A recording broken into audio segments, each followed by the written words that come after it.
Hello, good afternoon. My name is Dr. Chudi Explains. Thank you and welcome to today's episode of Keeping It Real, an open clinic with Dr. Chudi. Today we're going to look at abortion. We're going to look at the effect of abortion on your fertility. And when we're talking about abortion in this context, there are actually two different meanings of abortion depending on where you're coming from. Medically, abortion refers to the unintended loss of an ongoing pregnancy before 20 weeks. In medical field, abortion is also referred to miscarriage. So if we're talking about abortion from medical perspective, you can actually interchangeably use abortion to also mean miscarriage. But in the context of this evening's presentation, we're trying to look at the possibility of abortion playing a role in your fertility subsequently. Thank you, Kenneth, for coming in. So, can abortion lead to infertility? Now, if you understand the concept of infertility, you understand we have two different types of infertility, right? So, we have the primary infertility and we have the secondary infertility. If you have not been able to achieve pregnancy in the past, and up to now, you haven't been able to achieve pregnancy, you are classified as having what? Primary infertility. So when we talk about infertility at the background of abortion, we are actually referring to secondary infertility. So the right topic for today is the effect of abortion on secondary infertility. Because for a woman to have abortion, that means she was able to become pregnant.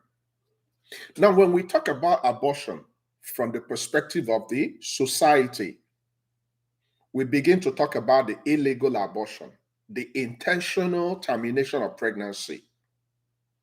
That's the one we're going to look at as against medical abortion. So abortion can be medically oriented, which is the legal abortion. So if the life of the mother is in danger, if a couple of complications, it's really threatening that pregnancy, we might take a decision to save the woman and lose the baby. Tough decision, but we always go for the woman because if she can become pregnant, she can have another baby. But if anything happens to that woman, she will not be able to have any other baby. So medically, if abortion is done properly, with careful approach, there are actually different ways of going for abortion medically, which some people can also translate to illegally, not medically. So you can use drugs or you can use surgical approach.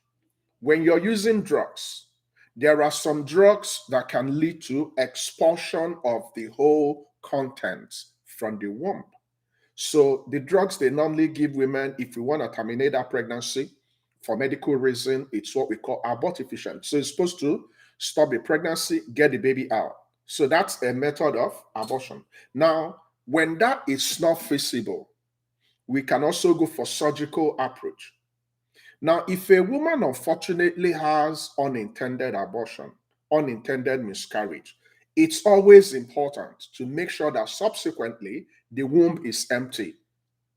So the woman can expel the contents of the womb by herself. That's called expectant management. Or we can give her some drugs to bring out the baby from the womb. Or if that fails, she will go for evacuation. When we talk about the illegal abortion, we are talking about the most popular method people use, which is called D and C, dilatation and curettage. So if you're conversant with the female reproductive system, the area of interest when you're going for abortion is the cervix and the womb. So in dilatation and curettage, we pass a special instrument through the cervix, we dilate. So dilation means we open it somehow, then we go inside the womb and we curettage. We remove the baby. Now, this is what so many people do illegally. Now, abortion on itself, standalone, does not have an effect in your future fertility. Let me repeat again. Abortion as a process, medical abortion, miscarriage, which is what? Loss of an ongoing pregnancy before 20 weeks. Beyond 20 weeks is called stillbirth. If it's done without complications and the remnants of the baby was completely removed from your womb, and we run an ultrasound, no retained product of conception, there is no effect of subsequent fertility. You can become pregnant. Some people can even become pregnant once their period returns. Now, if we are conducting a medical abortion or a medical termination or a medical evacuation, we normally give some cover. Some women might be given some painkillers. Some women might be given some antibiotics, depending on the background. So the painkiller is supposed to take care of the pain. The antibiotic is supposed to take care of the infection if need be. Then we advise to abstain from sexual intercourse. Sometimes we give contraceptives. Sometimes we advise on use of barrier methods so that the woman will not be exposed to picking infection and becoming pregnant. There are some women that can easily become pregnant shortly after abortion or miscarriage or evacuation, especially if you're younger than 35. Now, there are exceptions. So if you're going for illegal abortion, one of the complications is what we call Asherman syndrome. So in Asherman syndrome, what happens? You go in with the probe, which you use to open the cervix. Then you go in extensively. You curettage, you scrape off the thick layer of the cover of the womb, which is called the endometrium. Now, when that endometrium is healing, it will heal with scar tissues. It will form adhesions. And the way the body of a woman is structured, the body of a woman is structured in such a way that anything that affects this layer will affect your ability to become pregnant. So a woman that has extensive adhesions, extensive scarifications, which we call scar tissues, will not be able to become pregnant because the cover is already compromised. So the sperm can come in, fertilize the egg, the implantation will fail because the cover is not good. So these women will have what? Secondary infertility due to Asherman syndrome. In that case, we need to remove the scar tissues. We need to remove the adhesions through the process of adheolysis. So if you have complicated abortion, then you might likely have infertility problems. So if you have gone for illegal abortion in the past, especially surgical illegal abortion, you went for dilatation and curettage, which is your D&C. Some women go for so many drugs. There are so many women that use so many deadly drugs. Some women use quinine, a drug we normally use in treating malaria. Some women use other drugs which are not controlled. When you are doing that, you are not just putting your life in the immediate now in danger, you're putting your future in danger. So when you do that, you are personally leading to personally induced infertility. So if you did it in the past, you might have escaped. So if your abortion, miscarriage, evacuation was done clean, there is no relationship with your infertility. Virtually all the women that had abortion will still go ahead and have their babies. Now, if we take a sample in our community, if we take a sample of the people in our group, there are so many women that have 5, 6, 7, 8, 9, 10 abortions. They are looking for contraceptives today. I'm not encouraging you to go out there and, be having abortions. If you don't want to have a baby, we use contraceptives. Once you conceive in our community, once you have your baby, we encourage you to have your baby. We don't encourage abortion in any shape or form. We are pro-babies. This is our own community. I'm pro-baby, I'm pro-mother because it takes a lot to become pregnant. You have to be careful. The baby you might be letting go might be the only baby you might have in life. I know some of you might be single. Some of you might not have money. Some of you might be afraid of your parents, but it's okay. If you make your mistakes, keep your mistakes. That baby might be the only opportunity for you in life to be called a mother, to be called a father. Now, if you had it in the past, and probably by faith, by design, you are currently having infertility. Don't dwell in your past. Don't go blaming yourself that the reason why you don't have a baby is because God is punishing you. If God decides to punish anybody, nobody will be a parent. So the fact you're not having a baby today might be due to different things, not related to the abortion you had. If you go for proper fertility assessment and we discover you have Asherman syndrome, we're going to treat it medically. But directly, if the abortion is uncomplicated, no problem, no bleeding, no infections, no nothing, no toxic, no sepsis, then you're going to have your baby. No problems. So there is no association. Even the American College of Obstetricians and Gynecologists did not find any correlation between abortion and becoming pregnant in the future. There is a linear relationship in that regards. So you can become pregnant following your abortion, you can have your babies, and nothing will stop you from doing so. Okay, so that's quickly my presentation this evening. I'm going to open the floor and I will give us an opportunity to interact. So go ahead and ask your questions. Hopefully in the next 10 minutes, I will be able to attend to your questions. So the floor is open for interactive question and answer clinic. So go ahead and ask me questions. I'll provide you feedbacks. Okay? All right. Learn how to keep your past in the past. We all have past. We all made mistakes. We all learned the hard way. There is nobody in this community, as I'm talking to you, that the mother taught anything about making love. No, your mother didn't teach you about making love. You probably discovered it by yourself, by your friends, by watching movies or doing whatever. So you're going to make mistakes. But if you have an advantage right now, raise your kids the right way. Teach your daughters, teach your sons about reproductive system so they will not make the same mistake you made. But the reason why you don't have a baby today is not because of the abortion you had 20, 10, 5 years ago. If we did not investigate and discover that you have Asherman syndrome, don't beat yourself up. Okay, thank you, Doc. It's morning after pill and abortion pill. Now, this is a very technical question. Now, morning after pill is what we call emergency contraception.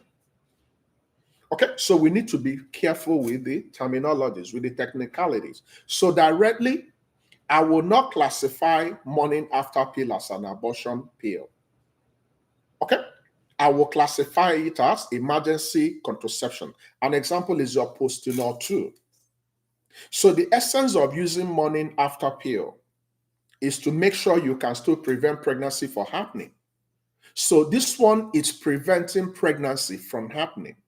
Abortion happens when you have already confirmed pregnant.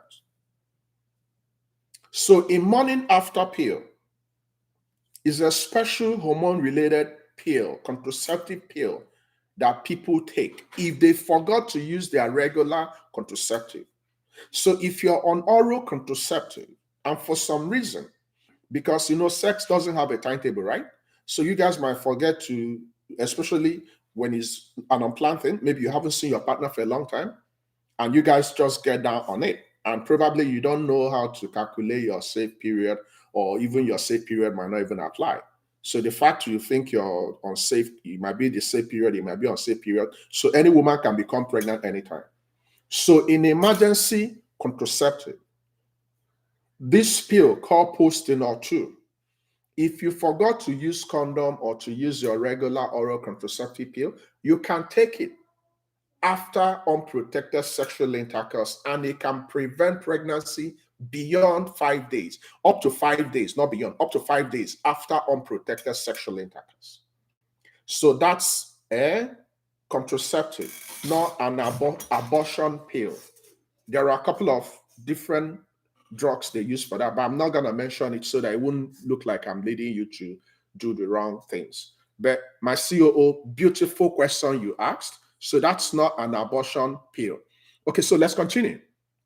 What do RH positive women need to know about non-medical abortion? You see, I've had a very good relationship with my crew. Over time, they've actually become my clinical colleagues. This lady, I know she's married to a doctor, but this is a clinical question. She's an engineer, but look at this question. Powerful clinical question. Now let's get down and pieces it so you understand. So you see, there is something we call Rhesus factor. It's a type of blood grouping. So everybody out there in a relationship, before you escalate your relationship from boy and girlfriend to marrying each other, make sure you know your blood group. Make sure you know your genotype. Now we're talking about the blood group. So we're talking about Rhesus factor. If a woman lacks the antigen, antigen is like a substance on the body of the red blood cell. If you don't have the Rhesus factor, you are considered Rhesus negative. Now, if you have it, we don't have problems. So if you are Rhesus negative and your partner is positive, you need to be careful. Because if you had abortion or if you had a communication when you were pregnant in the past, and there's a communication between your blood and your baby, because you are negative, if the baby you have inside of you is positive, the first time you are pregnant, your body might sense the positive baby you're carrying as an enemy. So you being negative will form soldiers that will attack the future babies. So if you've had abortion in the past, evacuation, anything, or you became pregnant, but you're not telling your partner, and your partner is positive, and you are negative in your blood group. So if you have O negative, A negative, B negative, AB negative, you need to be careful as a woman. Because if you become pregnant subsequently, you need to stay on a preventive drug that will prevent your body attacking your baby. It's called Rogan. So the first pregnancy will be safe. So if you had abortion in the past, so I'm getting to what Kenneth asked. That abortion that person had is already the first episode. So if she ends up marrying a man that is positive and they become, she becomes pregnant and the baby she's carrying inside is positive, the body will attack the baby. And most times it will be a very, very deadly outcome. So in that situation, that lady must be given a Rogan injection during the pregnancy and immediately after delivery. Very important. So every woman in this community, every member of this community, you should by default know your blood group. You should by default know your genotype. Now, I know we pray a lot. I know we beckon on God a lot. I know we believe we are very close to Jesus Christ. But guess what? There are things that Jesus Christ cannot come down and do for you. Before you enter any relationship, know the blood group, know the genotype. And I'm going to give you a very simple example. If your genotype is AS, AC, or SS, you must marry an AA person. What I'm telling you is what I believe. I know so many people will be like, but love this, love that. You can intentionally prevent your family from having sickle cell disease by who you marry. So you don't marry anyone that has a defective sickle cell gene, because they can combine and you can have a sickle cell child, which you can prevent. In the same vein, if you are negative, I'm not going to tell you to stop marrying someone that is positive, but let's have it in your medical history so that when you become pregnant, we are going to carefully give you the Rogan so we prevent problems that will happen to your baby. Very important. I love that question. Can I thank you so much for that question? Okay, so you're 27, IV or SARS. You've never conceived and your partner is complaining about it. You visited gynecologists and they are saying that everything it's normal, but you don't know what's the cause. Okay, my sister, you're 27, so you have a lot of advantage. Okay, so you're still young in the medical terminology. If you were 35 and above, I'll begin to freak out. But you're 27. Now, you said you've never conceived and you want to conceive. That means you have what? Primary infertility. Okay? Now, I don't know if your partner has succeeded in pregnant a woman. If your partner has succeeded in impregnating a woman in the past, then your partner has secondary infertility. But if your partner has not impregnated any woman in the past, both of you have double primary infertility. Now, you said you visited a gynecologist. Now, I want to know how long you guys have been trying. So at 27, the cutoff point before you begin to freak out is 12 months. You have to room in with your partner. You have to practice what I'm wearing. You have to pray. You have to make love 48 hourly. Then you practice. So if the gynecologist you guys have seen, it's beyond 12 months, and the gynecologist actually did the right thing. So there are standard fertility testing we need to conduct for you, conduct for your partner. So for your partner, we need to have a look at the sperm. So we need to look at the seminal fluid analysis, look at the motility, look at the morphology, and look at the count. Okay? Now, your partner is complaining. Now, this is where I actually have problems because I'm being very real. Look, when you say things like this, it actually gets me pissed. I'm keeping it real. It sounds more like you're a slave to your partner. He's complaining. That's not good statement at all. Both of you married each other. Both of you are having challenges. We don't even know where the challenge is coming from. This challenge can be coming from him. So this is not about complaining. This is about action. So I don't like that statement. If you're hearing me right now, you can share this video with him. You tell him, I don't like it. He should not be blaming you. You should not be blaming him. What you guys need to do is to tell yourself the truth, especially in December. Have you genuinely done the right things? Have you really truly seen the right person? If you guys genuinely saw a gynecologist and they've checked everything and there is no problem and it's 12 months, then you guys have what we call infertility of unknown origin. So at that point, what do? You begin to think outside the box. You begin to think about fertility specialists. But if you have not done this, if you are not making love 48 hourly, if you don't have a fertility specialist attached to you, if we have not looked at your partner's seminal fluid analysis, there is absolutely no reason for him to be complaining. You are not doing him a favor. He's not doing you a favor. Both of you are committed in this. So you go home and you talk like partners. I expect both of you to go out seeking for help. So rephrase your questions. I don't like men showing up and making women feel like they are the problems. It doesn't make sense. I don't like that. This is subtle bullying, okay? So my sister, go home, think, make sure you escalate. Make sure if this gynecologist, if it's beyond this gynecologist, then he needs to refer you guys to who? A fertility specialist. If you're in our health group, my admin can set you up. We can consult you and we can refer you appropriately. So you can follow us up after this. What are the possible complications after abortion? Number one, bleeding. Bleeding can be a problem. Some women can bleed to death. You can have anemia, you can have complications. So bleeding is number one. Infections.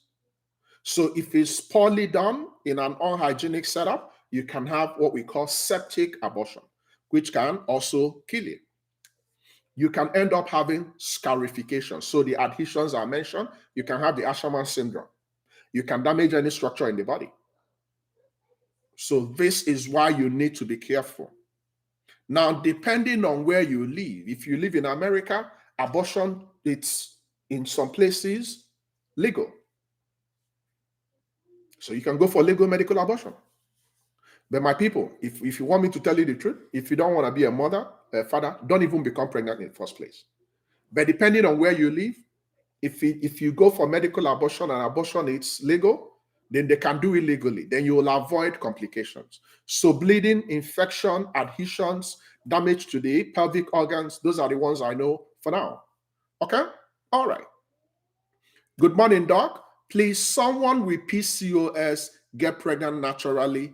What do you advise? Now, my sister, anybody can get pregnant naturally. Anybody, anytime, so long as you haven't gone into menopause. But we talk about the probability. We talk about the likelihood. We talk about the possibility. Okay? Now, the way you're going about talking about naturally, it will look like, I don't know if you've sought help. because sometimes we go to our comfort zone and we refuse to think outside the box. Now, can you become pregnant naturally by yourself? Yes. But do you have a problem right now? Yes. If you have a diagnosed polycystic ovarian syndrome, then we need to follow you up medically, professionally. You need two important providers, a fertility specialist and an endocrinologist.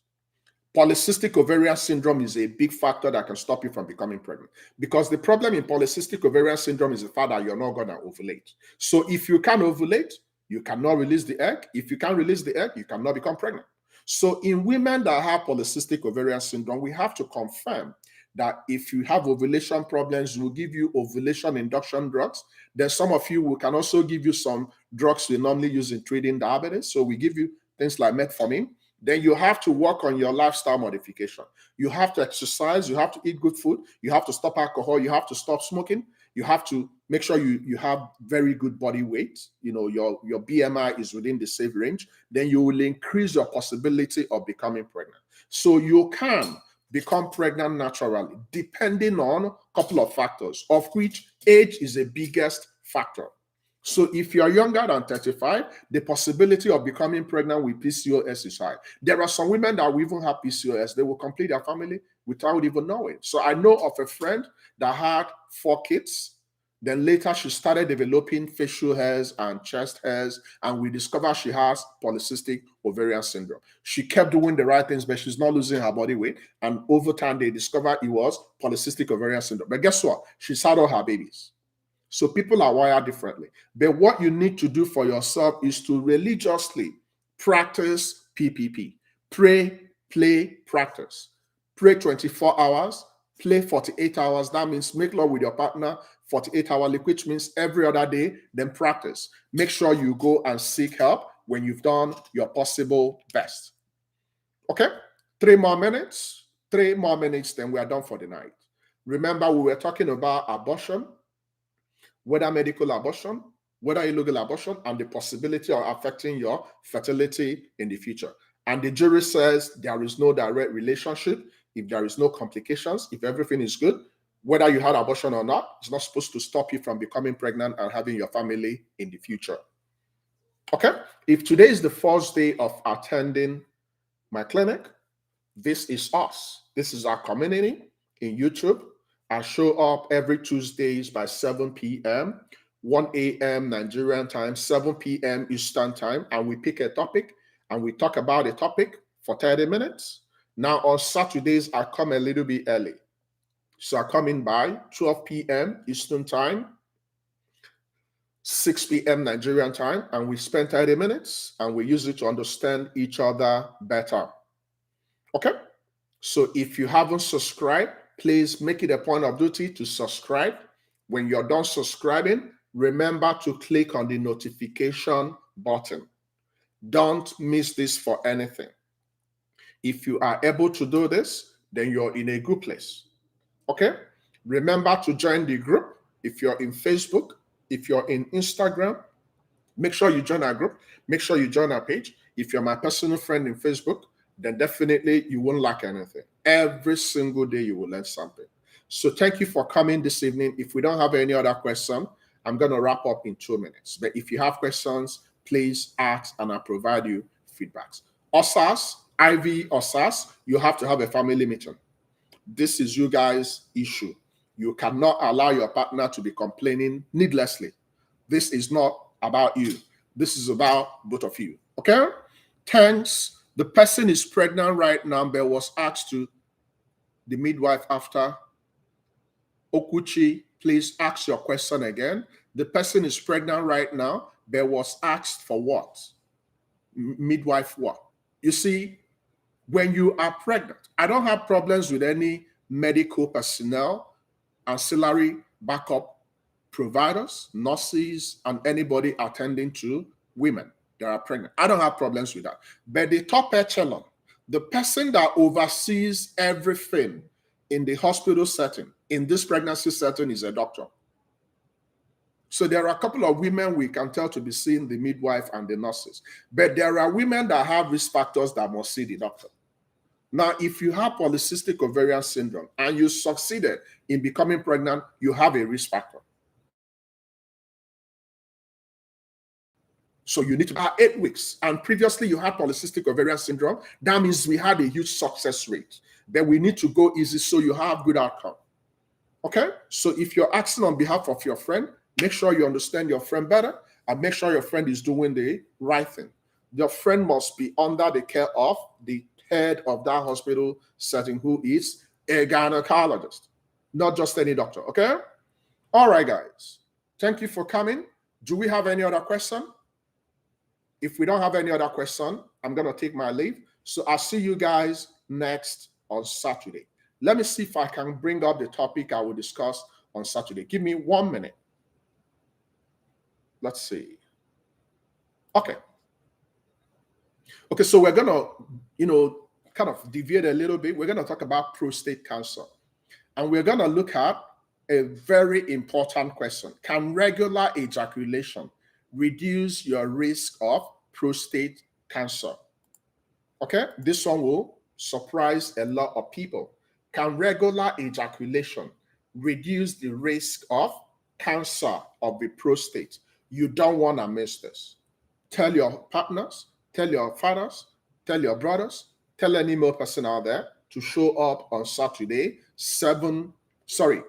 12 p.m., 6 p.m. Nigerian time, and we are going to learn every single thing about prostate cancer, prevention of prostate cancer, possibly with regular ejaculation. Does it have a protective effect on your ability to prevent development of prostate cancer? Okay, all right. Thank you for coming. Okay, so guys, okay, I think Kenneth asked, okay, can I've already answered the complications about abortion, bleeding, infection, damage to the pelvic structures, and adhesions, scar tissues. Okay? All right, guys. Enjoy your evening, and I'll see you guys tomorrow. Tomorrow is my community health clinic in my group, so make sure you show up, and I'll see you tomorrow by my break time, which is 12 p.m., 6 p.m. Nigerian time. Thank you for coming, and bye-bye for now.